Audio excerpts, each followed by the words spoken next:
And now on to tonight's speaker.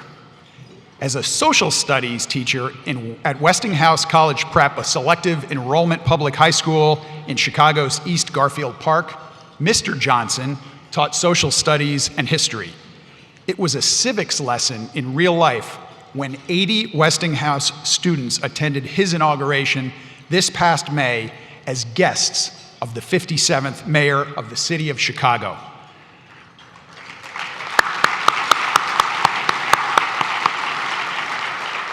Born and raised in Elgin, Illinois, the middle child of 10 to 2 pastors who ran the family church. Tragically, Brandon's mother died when he was just 19. The family struggled emotionally and financially, at times losing water or power, and running an extension cord to the neighbor's house. Young Brandon drove the church bus, was a good student and athlete at Elgin High School, and attended Aurora University, where he earned a bachelor's degree in youth development and a master's degree in teaching. After teaching and coaching at Westinghouse and Cabrini Green's Jenner Elementary, Brandon became an organizer with the Chicago Teachers Union. His focus reached well beyond the classroom, leading a grassroots movement for affordable housing, public health, environmental justice, and police reform. In 2018, he was elected as Cook County Commissioner representing the 1st District, where he served for 1 term until running for mayor in 2023. After running a very successful mayoral campaign, candidate Johnson defeated former CPS CEO Paul Vallis in a historic runoff election to become mayor. He begins his tenure as mayor at a particularly challenging time for the city. Persistent crime that is impacting the reputation of Chicago, underfunding of city pensions, the continued need to balance the upward momentum in school performance and maintain the economic vibrancy of a struggling central business district, all while lifting up the most resource-challenged neighborhoods in the city. We are so pleased to have him here today, just after the first 100 days of his administration, for a conversation with Chicago's business community at the Economic Club of Chicago. Welcome the Mayor of the City of Chicago, Brandon Johnson. Well, thank you so much. This gavel up here is a little triggering for me, so I'm gonna just set that over there. I still have a couple of weeks until the next City Council meeting. Thank you, Sean, for that introduction, and good evening. Let me just first say thank you to the incredible staff and the workers here representing Unite here for your fine service and dedication to the people of Chicago. Thank you. It is truly a tremendous honor to be with you all this evening. I can say, though, for someone who has grown up with very humbling means, it's quite impressive to know that Ed Sheeran is not the only one who can sell out a crowd. In the city of Chicago, we're on a first-name basis with Beyonce, so congratulations. Well, you all do know Bey called me by name, right? All right. I don't know any other mayor has been shouted out by Beyonce. I think that's worth, I don't know what it is worth, but I just am glad that my children who do not think that I'm cool, their friends do, though. So again, thank you to the Economic Club of Chicago and to Sean and David for your leadership and this organization for being an engine of our great city. It is truly an honor to be here to share with you my vision for building a better, stronger, and safer Chicago and continuing this dialogue around how government and the private sector can work together to seize the opportunities for our great city. There's so much to be proud of. Every single one of our 77 communities, our parks, the lakefront, the mighty river, our leading colleges and universities, renowned museums and cultural institutions, a vibrant arts and music scene, and of course our tremendous cuisine.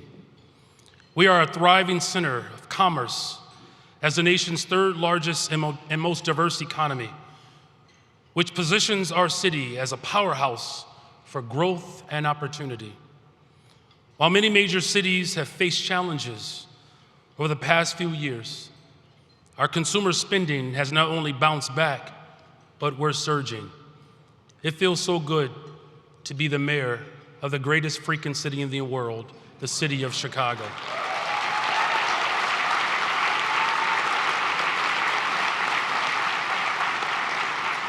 It's nearly 300,000 businesses call Chicago home, and nearly 100 relocating or expanding this year alone. We have a workforce, we have talent, both who contribute mightily to our civic pride alongside our robust philanthropic and nonprofit communities that are always stepping up to meet the critical needs of all of our residents. Whether it's donating cleaning supplies on the west side of Chicago, usually when I say west side, there's usually at least one person that says, thank you very much. Just saying, come on y'all, don't let me down tonight. Especially after the flooding, or whether it's funding youth engagement programs to keep our young people safe. The type of collaboration, what I like to refer to as the full force of government, has been on full display over the course of these first 15 weeks. Let's talk about the full force of government. It's my strategy to leverage the immense capacity of city government to meet the challenges head on, addressing crises and getting to the root causes of the problems that we face every single day. The full force of government has two dimensions. The first dimension is how we utilize every asset within our government to solve problems. Every agency and every department working in the most impactful ways to meet the needs of our residents, coordinating and collaborating across silos that have far too long have impeded our progress. The second dimension is leveraging city government to convene and organize all of our stakeholders, businesses, philanthropy, community, the arts and nonprofit, faith, labor, and everyone who truly cares about the city that we all love.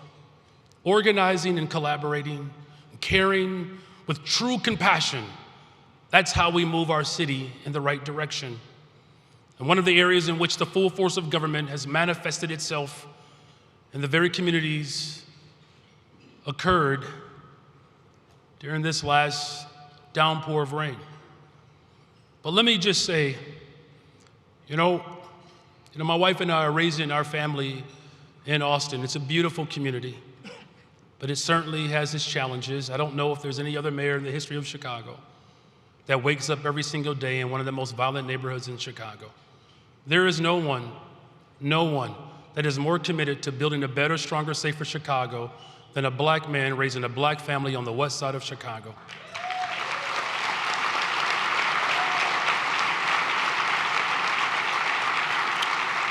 See, I know that safety must be a priority, and that's why we've launched for the first time ever in the history of the city of Chicago, an Office of Community Safety, a deputy mayor committed. Because community safety is more than just reducing and preventing violence. Although this is critical, and we are making strides, but this strategy is also about looking at how we use education, economic opportunity, housing, community environment, healthcare. Policing has a role, but not the only role, to actually address and intervene to save communities. And we do this by making sure that our strategic partners are all a part of the solution to aid in reducing the harm that has been caused over decades of disinvestment. And ultimately, we have the ability to build a better, stronger, safer Chicago by ensuring that we have high-quality education, jobs that pay livable wages, allow for upward mobility, access to food and healthcare, green space, fostering an environment that ultimately leads to a safe environment. And we know that collaborating is a cornerstone for creating safety. So I've been intentional about that, making sure that we have leaders from every single sector that can step up and lend their expertise.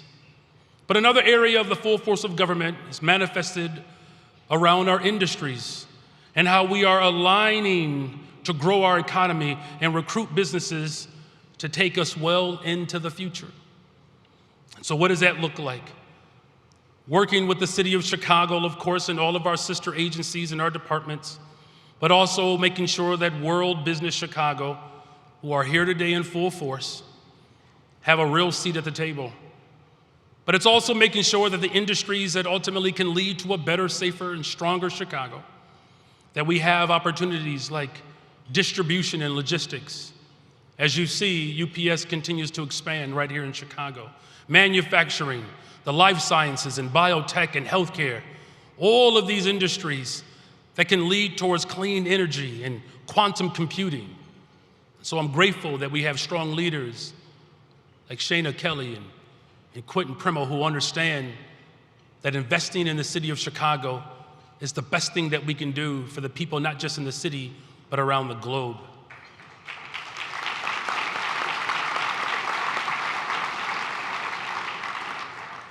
But let me just say this. I think an awful lot about companies like Current Innovation, which is a champion for innovation and leveraging technology to turn wastewater to clean water, and partnerships between scholars at the University of Chicago and researchers in laboratories across the city, Oregon in particular, that will work to lead the area of quantum computing. I also think a lot about the headwinds of our economy, the faces that we look at every single day, whether it's the downtown vacancies that remain too high, the businesses face the cost of capital and increasing construction costs. But I think about the full context of our central business district as an engine of culture and economic opportunity for our great city, and how we must continue to invest in its strength alongside our investments in all of our communities. In the second quarter of alone, 2023, more than 1 million individuals experienced downtown theaters, concerts, cultural events, and companies like Google who are making the choice to expand right here in the city of Chicago. Do not doubt the city of Chicago.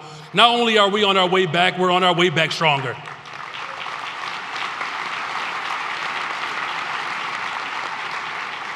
We're talking about the full force of government will make us stronger together. And when our internal forces are strong, we are better able to align with our external partners and stakeholders.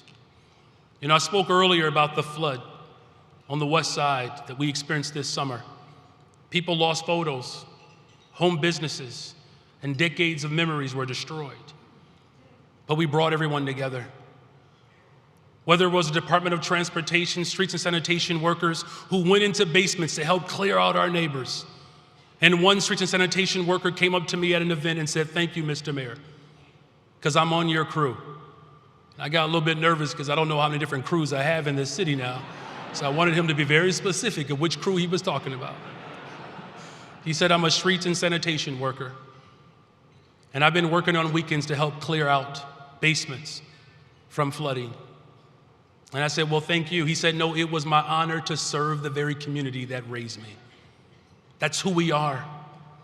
That's who we are as a city.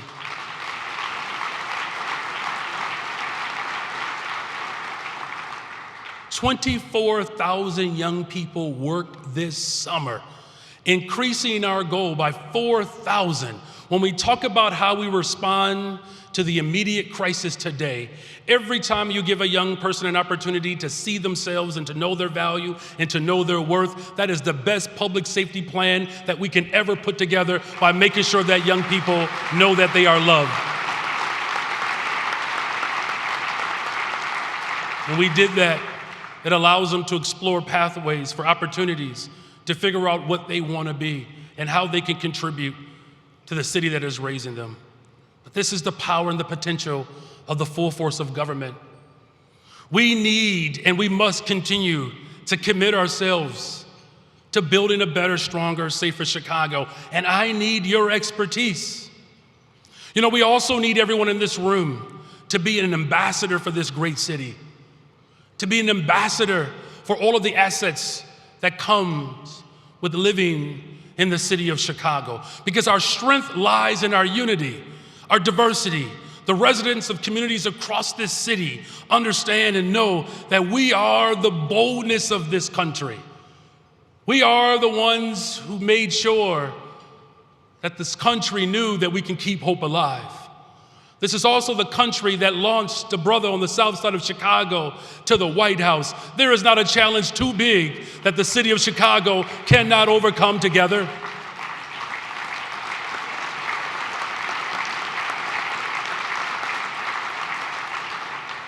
And so as we fight for the interest of everyday people in this city, know that there is no one who's going to work harder than me, and I dare you to try.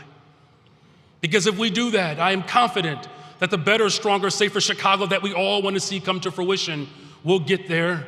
Because when we amplify the voices, particularly the positive stories that exist in this city, we capture the essence of who we are, truly sharpening the city that will lead this country into a better, stronger, safer country.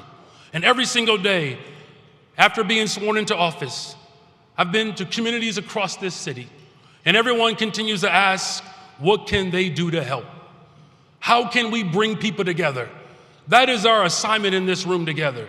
Because when we come together collectively, particularly as business leaders, everyone thrives. When business is thriving and successful, we all win because we're creating more opportunities to invest in people. And I'm here today as your mayor, as your partner, and I'm committed to investing in Chicago, investing in our people, strengthening our workforce. I'm committed to continuing this collaborative spirit that has broken out all over this city, where we can create opportunities that can actually build towards the challenges that we ultimately will overcome together. Together we can drive innovation. We can be inclusive in our growth. Together we can invest and support the vitality of all of our neighborhoods, including downtown. Together we can create a better, stronger, safer Chicago. And together we can be and fulfill what I like to call the soul of Chicago. Thank you very much. Thanks for having me. This seat is low. Yeah, it's they're testing us, I think. Before we dismiss, everybody close their eyes. I got to get up. Well, thank you for joining us. Our members have been really looking forward to this event all summer long. I want to start with a couple of questions about your personal journey, if that's okay with you. Is it true that as a high school student in Elgin, you were known as Mr. Mayor, and what's the backstory there? Well, here's the real story. I really did not want to take up the family business of becoming a pastor like my father and grandfather because it's a non-union job, and the hours are terrible. But, there were people who took me more seriously than they probably should have. But yes, I thought that having a briefcase would leave the impression that I did my homework. But yes, I ran for student and class council. I didn't know that it would actually, turn into an actual reality. But there were individuals that I've been surrounded by my entire life that saw something in me before I did, including my peers. Outstanding.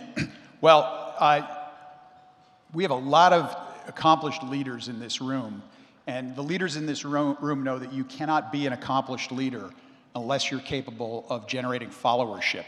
You have faced and overcome a lot of adversity in your life. You certainly have a full plate now as the mayor of Chicago. To generate followership, you have to be an optimist. You've retained your optimism. What's the secret to that? Well, look, I don't apologize for my faith. And, I shouted out Quentin earlier. There's something different when you grow up in a house and your father is a pastor and a faith leader. And knowing the circumstances that many people have gone through day in and day out, the resilience of those who have come before me, I certainly draw inspiration from those lives. And I'm also very fortunate to have, and very blessed, to have a loving wife who made history as the first Black First Lady in the history of the city of Chicago. And I'm grateful for her leadership, and you will see her in the coming days, but I'm trying to keep her to myself for a little bit longer. But the optimism really comes from my faith in being rooted in my understanding of what Black liberation in particular has meant for the entire country. It is very difficult to get me down or to keep me down.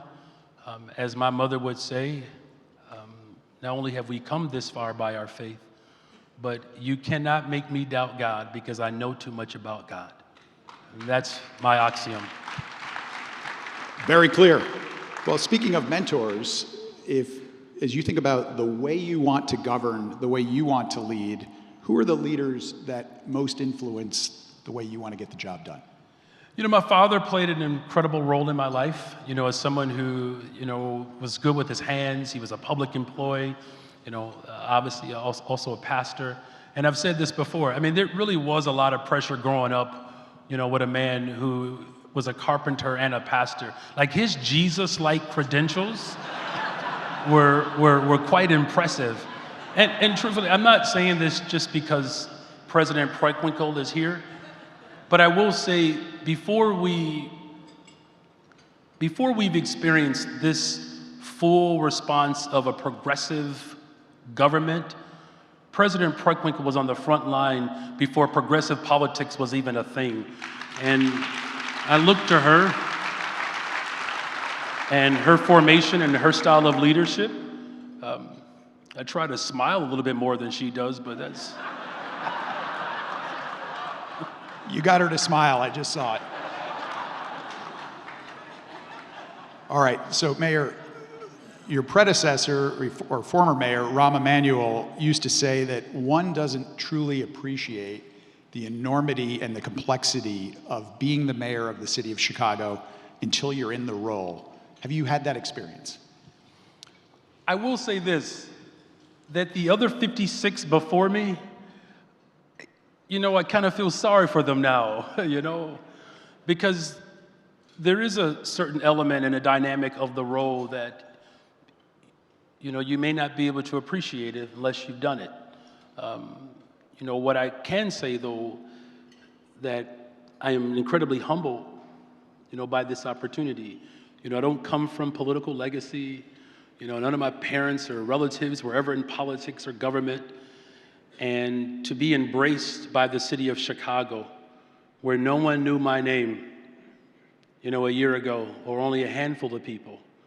And of course, I've made a promise that I'm not going to quote Tupac this evening, but I will quote Biggie.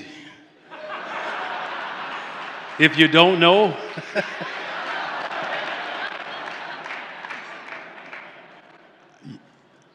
I love that. I don't think that's ever been quoted before at the Economic Club of Chicago. So you just plowed new ground. That's great. All right, so let's talk economic development for a second. In your inauguration speech, you spoke passionately about caring for all of the neighborhoods in Chicago. I think we have 77. And so as we care for all the neighborhoods in Chicago, you hit on this a little in your prepared remarks. Talk a little bit about how a healthy central business district contributes to accomplishing your goals for Chicago's neighborhoods. Yeah, look, the Central Business District is so critical to the vitality of the city of Chicago. And, the ability for the city of Chicago to grow and thrive as a result of our Central Business District, I don't believe we have ever reached our full capacity. And so when we think about the type of innovation that is taking place and the startups that I'm confident that are going to occur as a result of, again, Google responding to the beauty of the city of Chicago, that the type of outbreak that we are going to experience because businesses are attracted to our workforce, the talent, the universities, the Central Business District is well positioned, particularly at a time of challenge. Because if you think about it, when you think about it historically, most innovation has taken place during challenges and lack. This is when we become our most creative. I can tell you, as someone who has grown up in a household with 10 siblings and foster children, you get real creative when it's time to eat. And people in the city of Chicago are hungry. And so the Central Business District has an opportunity to feed the desires that exist. But it's really going to require us to be thoughtful, to be innovative, and yes, to take some risk. But that's who we are as a city. That's quite frankly who we are as a country. Most of you who run corporations or if you've started corporations, someone some time ago had an idea, someone told them no, and they did it anyway. Just like someone said it probably is not a good idea for me to run for mayor, and I did it anyway. So here we all be. We did it anyway, Chicago. Absolutely. Well, I think everybody in this room would agree with the statement, never waste a good crisis. So there is opportunity and challenges, and that's what we're going to talk about. So several years ago, Mayor Lightfoot was here with the Economic Club of Chicago in her first year as mayor, and she talked about the importance of population growth as a contributor to Chicago's economic and social goals. So tell us where does population growth fit into your priorities? It's a top priority. Conservatively, it is believed that the city of Chicago can hold at least 400,000 more people. Now, the real estimate is about 700,000 more people can fit in Chicago. So we have the space. And I know for those of you who drive a lot, I know that's probably pretty shocking. Could you imagine? But this is why I've made a commitment to passing Bring Chicago Home. Because the fact that we have 65,000 people in this city who are without homes, 20,000 of whom are students, young people showing up to schools every single day without the dignity of being able to lay down their heads in their own space. We're better than that, Chicago. We are. And having a dedicated stream and bringing everyone to the table to create affordable housing, a pathway to home ownership, to close the economic gap between black and white and brown. For every $1 a white family earns in Chicago, a black family earns 1 cent. A brown family earns 8 cents. You know, where you have a greater percentage of West and Southsiders that make less than $25,000 a year than families who live on the North Side who make over $100,000 a year more. That's an opportunity. And so repopulating the city of Chicago, growing our economy, particularly with the workforce that's available for us, this is front and center for me because families deserve to plant seeds, to have deep roots, so that 100 years from now, families who have been restored in the city of Chicago can be in rooms like this. Thank you. So you also mentioned a couple of minutes ago that as part of that, the Central Business District has to continue to thrive because it does contribute to all the other goals. I've brought 2 companies into the city of Chicago in the last 10 years, and I can tell you when you contemplate that as a CEO, it's a very analytical decision. A lot goes into it. It's a big decision. And so what would you say to those who are looking at moving here, they're looking at other places? What's our pitch to them to settle here?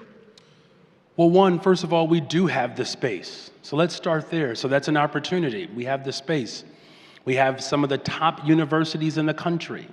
And so we have a workforce and education system that is available for the type of industry that has the ability to grow, whether it's, again, logistics, manufacturing, clean energy, biotech, life sciences, to have air, water, a transportation system.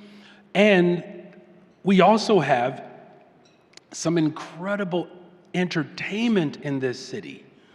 And so workers who come here, when you bring your businesses here, your workers get to have a full experience. It's like when you're a social studies teacher. Don't nod off. I know every time I say social studies teacher, people get sleepy. But it's like being a social studies teacher. There are certain dynamics and elements that, you make available to your students every single day. But the curiosity and the experience of school, in many instances, attract students to the entire school experience and not just a particular course. And so if anybody believes that workers coming to the city of Chicago just want to show up to the 9 to 5, you're missing it. If you want a workforce that is talented, that is well educated, that is determined, that can also live in a city where the arts and culture, museums, the restaurants, all the things that they get to do just during their lunch break. And then by 4:30 when they get off, they can go hang out downtown, spend money to generate the type of revenue so we can invest in schools, healthcare, education, jobs, and affordable housing. All right, so keeping with that theme, speaking of all the fun things to do in Chicago, you just enumerated many of them. So what do you see as the city's role in using public dollars to subsidize private business ventures like Lincoln Yards, the 78, potential new sports stadiums? How do you decide which projects to support? Well, here's what we do know, especially with these larger mega projects. The type of capital that's needed to ignite these particular projects, it's not as available as, of course, we need it to be because of, again, I've said earlier, whether it's construction costs and other elements that make it difficult to move on these mega projects. We have a personal responsibility as a city to make sure that we're doing right by taxpayers. And we have done it a certain way for a very long time in this city, and it has not proven to be effective, quite frankly. I don't mean to come across judgmental, so if I do apologize, and I'll repent before I go to sleep tonight. But there's been a particular formation in this city that has prioritized in a way that has left too many of our workers behind. I'm confident that the workforce is our best asset, and that's where our priorities and our investment should be. Now, are there opportunities for public and private partnerships? Absolutely. Do they have to make sense to make sure that we're doing right as a fiduciary for the taxpayers who need the city of Chicago to economically thrive and grow? Yes. So it's not an either or, it's about being strategic and thoughtful about how those partnerships can ultimately lead to a workforce that can create the type of energy and vitality that will allow our economy to grow. Excellent. Thank you for that. So this is a topic that I know we're going to all learn more about in the weeks ahead, but you've come into office with an ambitious agenda to expand and invest in city services. Your first budget comes out in a few weeks. There's obviously been a lot of chatter about the budget, a lot of speculation about different types of taxes. Can you tell us what's on or off the table and how you're thinking about the budget overall? Well, how I'm thinking about it overall is, one, we have relied upon property taxes as the sole source of revenue generating to balance, quote unquote, the budget. And I find that to be lazy. And I believe it's important that everything is on the table. That's my position. As far as how I'm thinking about it, it's really about making sure that the priorities that we set position us to grow our economy in the budgets to come. The good news about being mayor of the city of Chicago, I get multiple attempts to build a budget that speaks to our values. Now, what we've been able to accomplish in the first 100 and so many days, everyone in this room knows it's going to take us years to ultimately solve the type of gross disparities that have been the prevailing form of politics in the city of Chicago for too long. And so I'm going to be very deliberative and thoughtful. Creative is a relative term, but I'm certainly open to ideas, and that there are plenty of experts in this room that can lend themselves ideas that can actually help us grow the economy. So creative, and it sounds like you're playing the long game. You've got your eye on really doing this right for the long term. While making sure that we invest in the early phases to set us up to have a more successful long game. It's like you don't always score a touchdown with a kickoff return. That's probably a good way to segue to thank Kevin for being here tonight. He's a very remarkable human being. Let's show some love for Kevin. He's here tonight. He's got an incredible responsibility. And he's committed to a 12-5 season, by the way. So, but yes, that we do have to think in the future, but we also have to make sure that we're moving the ball forward, and that's what I'm committed to doing in this first budget. Okay, so on that, I don't know if you saw it, but Cranes wrote an article the other day that asserted that the budget didn't have enough flexibility for big investments and that you would likely have to be content with singles versus home runs early in your administration. Do you agree with that? Well, this is maybe another good way to shout out all of the Cubs fans who are in the room, by the way. We're going to get a World Series in my first term. How about that? And a win. So there's nothing wrong with base hits and doubles and triples. There's nothing wrong with it. I actually believe that laying down a bunt is a smart form of baseball, but it's also a smart form for governance. Look, it would be nice to be able to knock it out the park, in the first inning. However, it's been a long time coming for the city of Chicago to move in a different direction. And as much as I appreciate the aspirations and the desires of people, because that is the fuel that I use to continue to show up for people every single day, people know that the conditions in which many of the people are living in the city of Chicago, they didn't create them. The very neighborhoods that have been starved, no one raised their hand to have their school closed. The neighborhoods where we could use mental health support, no one in those communities said, yes, close down my mental health center. When financial decisions have been made in this city to not pay into retirement, workers didn't say stop paying into my retirement. And so now we do have to level set, and we have to undo the damage. I don't believe that the harm is irrevocable, but I do believe that we have to be very thoughtful and strategic about how we actually score runs. And the team that I'm putting together, we have an incredible, smart, sharp team that I am confident they're winners. They're winners. And I'm looking forward to scoring some runs, however way we can do that. Appreciate that perspective. Let's talk pensions for a minute, because you hinted at it a bit. It's obviously a major drag on the city's budget. During your administration, do you plan to increase funding levels, and how do we finance that? Pensions and retirement security are economic drivers for many of the communities that have experienced despair. So I live in the 60644 zip code. If you were to remove pensioners out of my zip code, our economy locally would collapse.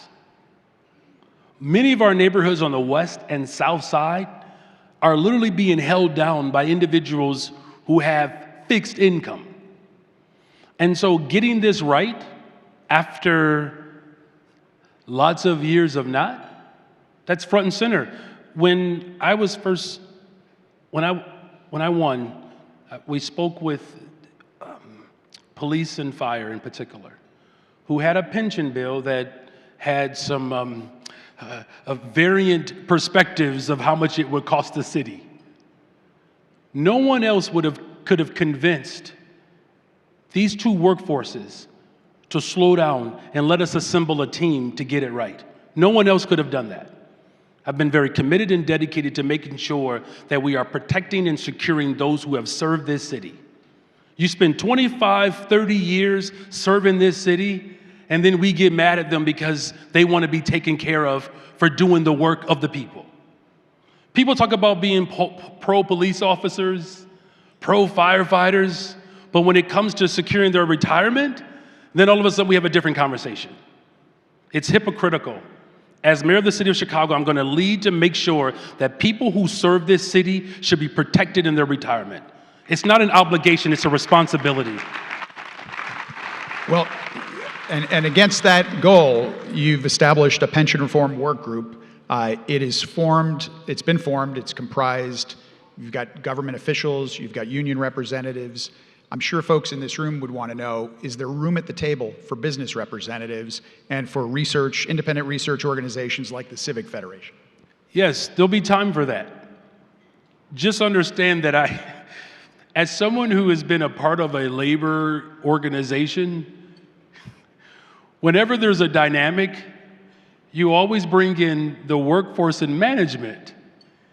I mean, am I making this up, you all? I mean, you don't just go to outside sources to determine how the rules will be ultimately carried out. And so you have to get labor and management together. I've done that. We brought CPS and CTU together. That's the first time in the freaking history of the city of Chicago. My God, that's a miracle. Seriously, to have CPS and CTU working together, isn't it about time? I guess there's like 8 people who agree with me. I'm just saying that same thing when it comes to securing retirement. And so yes, there's always going to be room for the expertise that's in this room, but making sure that management and the workforce are at the table, that's the first responsibility of a mayor, and I've done that. So it's an order of operations thing in your mind. I like that. It sounds, it's very diplomatic, Sean. Order of operations, right? It's like algebra. We have to be organized in my company, so that's how we do it. But I'm following you completely. Well, let's shift the conversation a little bit to public safety. It's obviously a hot topic across most big cities these days. You have noted on many occasions that the city should focus on the underlying causes of crime, such as poverty, trauma, the lack of opportunity, and these are all absolutely critical parts of our long game. In the meantime, many Chicagoans feel unsafe. We've got, both in the neighborhoods with the highest rates of crime, but also downtown in the business district. You talked a bit about the Office of Community Safety. Say more about your plans to make Chicago safer. Yeah, as I indicated in my remarks, it is something that I think about every day. I really do. I really do. Like, violence is literally outside my front door. Well, now it's better. I mean, I kind of have a crew that hangs out there. But it's around the corner. I mean, seriously, this is what we live through every single day. Now, when we talk about doing something in the immediate, we immediately hired 24,000 young people to work. If we're saying that part of what makes a city safe is creating opportunities and investment, we've done that already. And here's the dynamic though, 46,000 young people applied for jobs. Do you understand that the vast majority of young people in this city want an opportunity? The vast majority of them. We can do that now. And so that's why I've made it a strong commitment to doubling our efforts, to not just create summer opportunities for young people to work, but year-round positions. Here's what we've also done. We are already on a pathway. I made the commitment to make sure that we have 200 more detectives. We are already on our pathway to reach that halfway point within my first year. Creating real opportunities to actually have promotion within our police department so that we can actually solve crime. Now, look, I know people pay attention to the numbers and the data. Are we headed in the right direction? Yes. Do we have a long way to go? Yes. In the 90s, what was it, like 900 people murdered a year? I'm just saying, y'all, like, let's pay attention to what has happened over the course of decades in this city. And here's why it's important that when we talk about the long game, so that's the immediate solution, hiring young people, having a layered approach, the full force of government, responding to the needs of people. But here's why it's also important to have the long game. President Johnson, 50 plus years ago, said, let's get at the root causes. 50 years ago, he said that. The governor of Alabama, Governor Wallace, said that President Johnson believes that the country is not safe because a 10-year-old did not have enough watermelon to eat. Now, that's not even dog whistling. Had we actually addressed the causes of violence and poverty 50 years ago, we would already be a better, stronger, safer Chicago. This generation cannot get wrong what the generation before us did. Thank you for that. I think you've got 100% agreement in the room that there's got to be a long-term solution. I know people also have passion that while we're pursuing that in an earnest way, we've got to make progress against the triage of the short term. The detectives' strategy is clear. We're going to solve more of these crimes. Some people believe that beyond that, it's also important to have more patrol officers and deploy them. Tell us a little bit about your policing strategy. That's a good question, and it's a legitimate concern. This is why I've said repeatedly we have to have smart policing. Here's the problem that we have not just in Chicago, but the country. We expect policing to do everything. Police officers get calls because someone's 5-year-old doesn't want to go to preschool. I'm not saying that's not a crisis. I'm saying, though, should a police officer be a counselor? We're asking police officers to do too much. Here's the other harsh reality. And more people need to actually say this out loud. Police forces are down all over the country. We have to be smart and thoughtful about the systems that we have inherited will not be the systems that we pass on. And so even when people talk about we need more police officers, it still takes 2 years for that to come into fruition. How immediate is 18 months?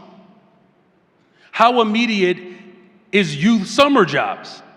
If you had a choice to do something today, that you can make a decision today, you can wait 18 months for people to come through the police academy and have the ability to actually police on their own, or we can put people to work, deal with the housing crisis, create a transportation system and an education system that works for people and good paying jobs. What are you gonna do? You're gonna do those 5 things because we can get them done now. We cannot allow the politics of old to determine and set the trajectory for the future when we've already seen that the politics of old have caused the problems that we are facing today. So if we put it all together, 4 years from now, how will you know you were successful in terms of your public safety agenda? When y'all vote for me again. Well, look, we need to make sure that we have more detectives. We have to have constitutional policing. But we also have to pass treatment, not trauma. Mental health providers showing up when people are experiencing mental health crises. When people have access to food and good paying jobs. We'll know we're successful when people are not living in tents in Chicago. That's why I'm announcing my candidacy for re-election to be the mayor of the city of Chicago. I knew you were going to do that tonight. So let's move on to something that I know is very close to your heart, which is education. As a former educator and longtime employee of the Chicago Teachers Union, what grade would you give the current system and why? So I personally don't give a lot of attention to grades. I don't. And this is not to obfuscate the question. I'll get to my answer here in just about 20 more seconds.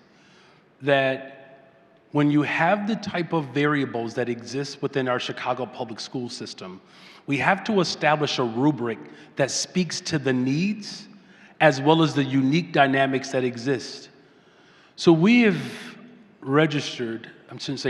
signed up 1,700 new students who are newly arrivals. We also have a good number of our students, particularly black students, that disproportionately make up our special education population. And we also have too many of our schools that have not been fully supported and funded. And so for me right now, it's more about establishing the rubric and the criteria of how we're going to judge the system moving forward. But unfortunately, we've had this standardization of our public schools that have sucked out the imagination of our children. So when we talk about arts, when we talk about music, heck, when we talk about having a soccer team or a chess club, I hope you all realize that students don't just show up because they want to discuss the 5 causes of the American Revolution. Now, me and President Preckwinkle, we talk about it all the time. She argues with me. She believes there are 6 causes of the American Revolution. But how do you grade a system when the system has not fulfilled its basic obligation of providing an equitable system that speaks to the needs. And here's why that's important. Public education at the expense of the state, particularly in the South, after all, is a Negro idea. It's W.E.B. Du Bois. And so the very concept and ideal of public accommodations is deeply tethered to the experience and the desire for Black liberation. My responsibility is not simply to just grade the system, but to fund the system. That's how I'm ultimately going to grade whether or not our public school system is working, based upon the investments that we make for the people who rely upon it. So something different is about to occur. Chicago schools have been governed by an appointed board since the district was founded. That relationship will change in 2024 when the board will begin the transition to an elected model. Given the mayor's office will lose direct power over the board, what do you see as your role in managing public education in the city going forward?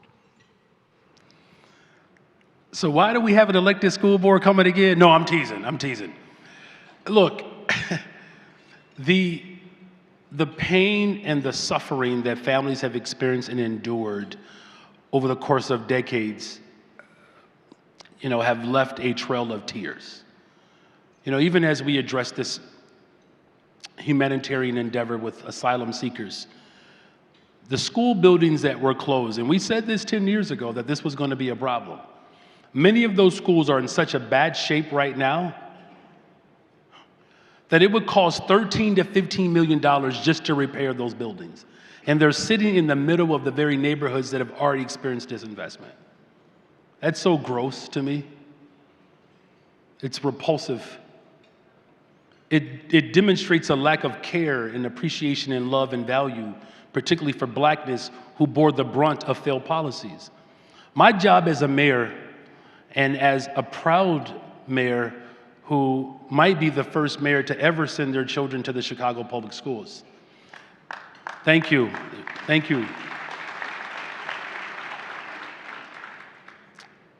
To make sure that we create an environment and foster an environment where democracy can prevail. Now, I'm an organizer. So whether that's working with the General Assembly, our congressional delegation, city council, our district council, the newly elected district council members, or a school board, I'm all in. My engagement will be just as thoughtful and thorough, just as if I were appointing those positions. But we're going to need you all's help, quite frankly. We're going to need you all to make sure that we are moving education policy that addresses the needs of students. And so it's going to be an additional assignment, but we're Chicago, we're up for it. All right, well, one more education question. CPS will have to negotiate several significant contracts in the next 2 years, including contracts with both the CTU and likely contracts with a contract with the principals. Now that you're on the other side of the table for these negotiations, how does that impact your perspective? Well, again, having a public education myself and my children being a part of the public education system, I'm going to have the perspective of not just a mayor, but a parent.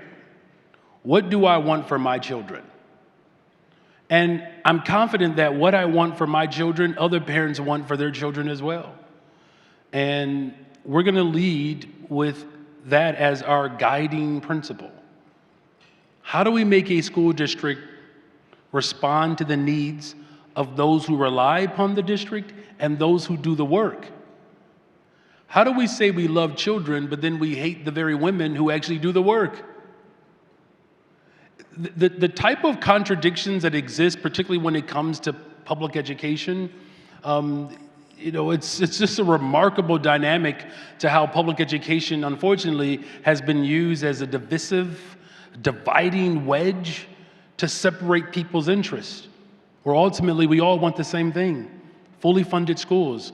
And so here's what I personally believe, that who better to help navigate negotiations than someone that has the lived experiences of the outcomes of those negotiations.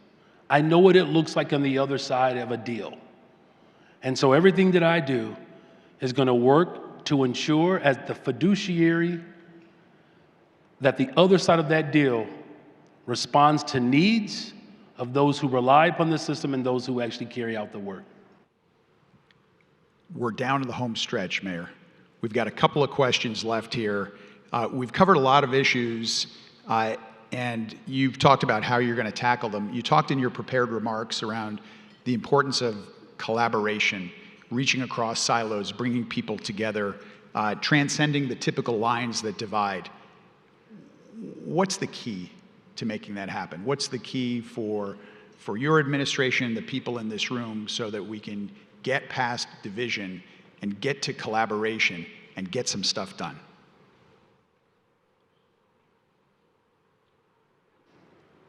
You know, I've said this before. There are forces that have not accepted the results of the Civil War. And there are real forces that want a rematch. Don't give it to them. Don't give it to them. And don't give in to the impulse of fear. See, my faith says that love covers the multitude of sin. And not sin just simply as in an infraction, but those that keep us separate from one another, because that's really the definition of sin. What separates us from love. And collaborating and bringing people together, it's a demonstration of the most powerful force on earth. Can I hear you enough and listen to you to know the place and the desires of which you want to go? And I have a responsibility, quite frankly, to bring people together. It's actually a joy that I have. I get a lot of pleasure out of that. And it does help, though, that I'm a middle child. It does, which means I'm slightly emotionally, available to everybody. And building a better, stronger, safer Chicago, and knowing that one person, one entity, one industry, one system cannot do it alone. Chicago, we're in this together, y'all. I don't believe in losing. We truly are the greatest city in the world. This is the city of big shoulders. We don't flinch under pressure. We double down our efforts to bring people together, because that's what we do. When I talk about the soul of who we are, it's looking across the table and listening to an 80-year-old woman who wants to make sure that her retirement is secure, and a 25-year-old who has an idea to innovate, to create business and industry so that we can hire other people. All of our interests are aligned. And I get to see that. I get to experience the joy of that. I get to be in a room full of individuals who believe as I believe, that we are always better together. We are always stronger because of our diversity. And I'm also grateful that in the American Sign Language, that the sign for Mayor Johnson is the sign for how we bring people together. Because that is why I'm here today, is to bring this city together. Okay, well, we can't argue with that, for sure. That's an important objective, no question. So a couple more as we bring it down the home stretch. You talked before about what does success look like. It looks like getting reelected again after this term.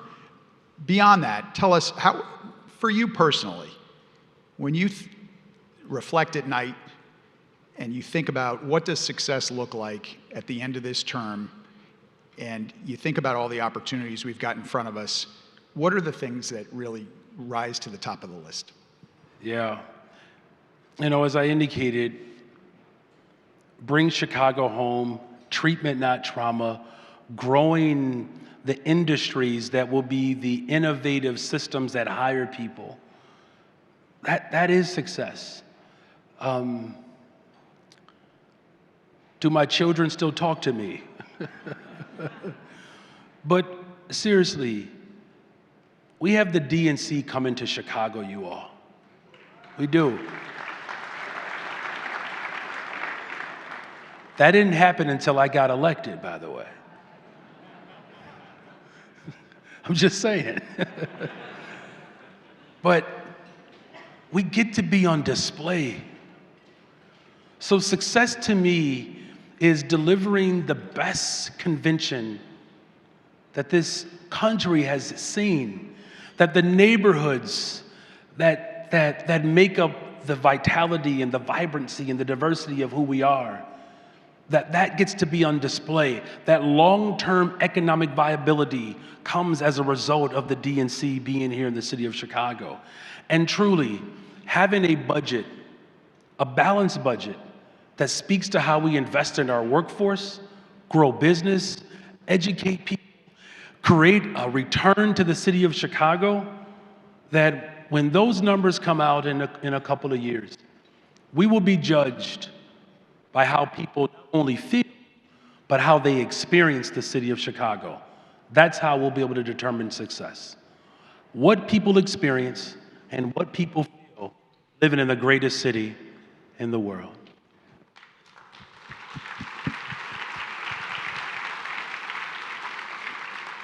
All right, Mayor, finally, you're in a room with more than 1,000 business and civic leaders this evening, and we all have the same objective: make Chicago better.